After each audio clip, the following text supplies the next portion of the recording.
السلام عليكم ورحمة الله وبركاته. بقالنا كتير ما شفناش الأوضة دي. طبعا ما تشوفوش وحش، الأوضة طبعا مش نظيفة زي ما انتم شايفين كده. والله يا جماعة أنا كحتاها من 3 أيام، مخليها من السيراميك من 3 أيام لما خدت حدة حيلي، يعني مطلعة منها حوالي 4 أو 5 6 شولة من السبلة اللي في الأرض. الفراخ اللي انتم شايفينها دي فراخ ساسو، فراخ فيومي. أنا كنت جايباها من شهرين بالظبط. لسه اوزانها ضعيفه، مش الوزن اللي انا اقدر ابيعه. اكبر حاجه عندي وزنتها امبارح كانت كيلو 350، في حاجات لسه 800 وفي حاجات 700 وفي حاجات 900 وفي حاجات كيلو، يعني هي من اول 700 800 كده واحنا طالعين لحد كيلو 350. انا مش مستعجله، انا هسيبهم ان شاء الله، وبرده هحط لهم علف عشان خاطر ايه اطلعهم تكون اوزان حلوه. احنا عارفين ان الساسو بيوصل ل 2 و3 كيلو بس تديله علف. طبعا بما اني انا قلت لكم انا مش عايشه هنا وانا باجي مره واحده في اليوم، فليا ظروفي، فبصبر على الحاجه وما بزعلش انها مش بتكبر زي حاجه الناس، بقول مش مشكله واحده واحده. الجديد بقى اللي انا ناوي اعمله ان شاء الله، الله المستعان، انا هنضف الاوضه دي، الله المستعان. تابعوا معايا، هجيب بطاريه يمكن لو ما كانتش الشهر ده هتبقى الشهر الجاي، بس انا بحب اتكلم معاكم يعني. هحطها في الحيطه دي، هشيل دي اللي هي نسيت اسمها والله، اللي كنت بحط فيها الفراخ ايام ما كنت ببيع، فمش نافعه تكون بطاريه لان هي ملهاش درج سبله وملهاش طبعا حاجه، ومش هعرف احط لها درج سبله لان هي معموله عند حداد. فانا هجيب هنا بطاريه احط فيها ان شاء الله، سواء الفراخ الساسو دي او الفراخ البلدي الحر لما تكبر ان شاء الله، واجيبها هنا عشان اخلي الارض بس على قد البط.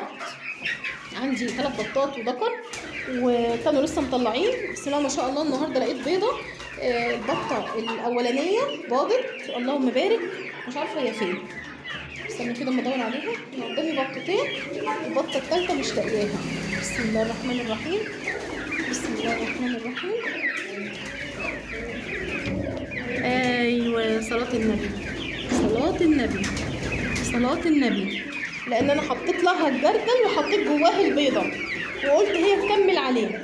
اللهم صل على النبي. انا لقيتها هي محطوطه نايمه على الجردل، هي يعني هي شكلها كده عايزه ايه تكمل بيض، هتبيض يعني كل يوم تبيض.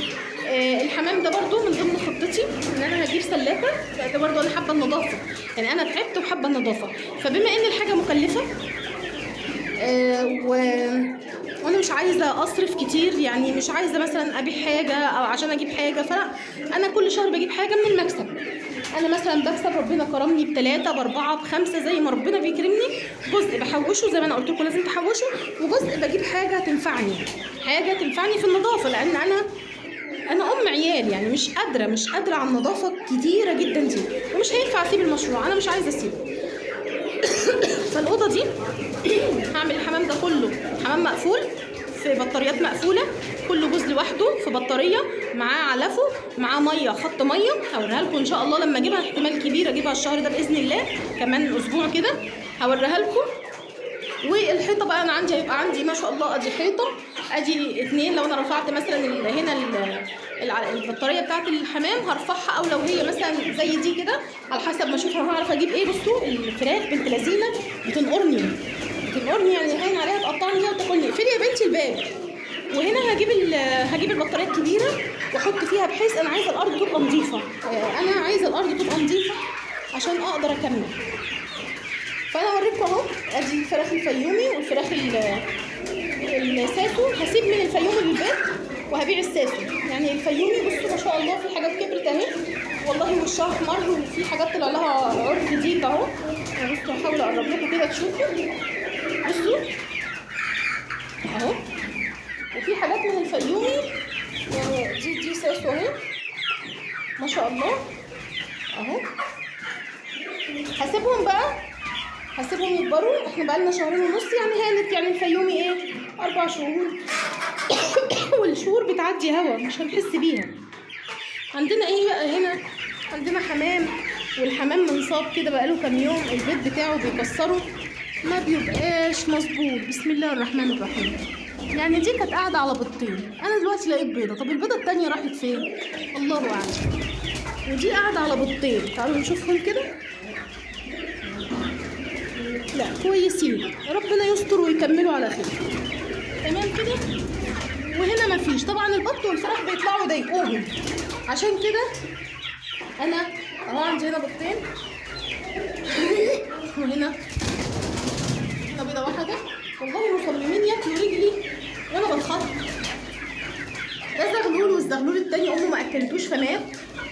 بسم الله ما شاء الله اللهم بارك. عندي الاغلب عنده بيض وراقد عليه، في جزء واحد اهو فوق لسه هقطفه ان شاء الله. يلا انا هوريكم بقى الاوضه، ما تتضايقوش من المنظر اللي في الارض، بس ادعوا لي ربنا يوسع عليا ويديني الصحه ويبارك لي في عيالي ويبارك لي في زوجي وفي صحتي وفي عمري، عشان اقدر اكمل واوصل للهدف اللي انا عايزاه. يلا ربنا يبارك فيكم جميعا وهاتوا. ولو هتبداوا بصوا يا جماعه، شايفين البتاعه الصغيره دي ب 150 جنيه، يعني دي لو جبتوها للسمان دي حلوه قوي، يعني بتاخد كتير جدا من السمان. وقفلوها، يعني هي تحت كده واسعه شويه، حطوا انتوا عليها شبكه من اللي انا بنشتريها دي عادي، وحطوا فيها السمان هتنفع قوي. حطي في كل دور يا ستي 5 كتاكيت بلدي، 10 كتاكيت بلدي، خليها 5، اعملي حساب لما تكبر يبقى يا دوبك الواحده حلوه جدا، مش غاليه، بس يبقى الخير موجود عندك في البيت. يعني حتى لو انت عندك شقه حطي حته كده صغيره في المطبخ ان انت تعرفي تكملي او تعملي حاجه كويسه. يلا دعواتكم ليا في صلاح الحال، وربنا يصلح حالكم جميعا ويبارك فيكم جميعا. واقول ايه، صلوا على النبي كتير. الصلاه على النبي بتفتح الابواب المغلقه وبتوسع الرزق وبتبارك وبتجيب البركه في البيت. اللهم صل وسلم على سيدنا محمد وعلى ال محمد كما صليت على ابراهيم وعلى ال ابراهيم. يعني صلوا على النبي كتير هتكسبوا. يلا السلام عليكم ورحمه الله وبركاته.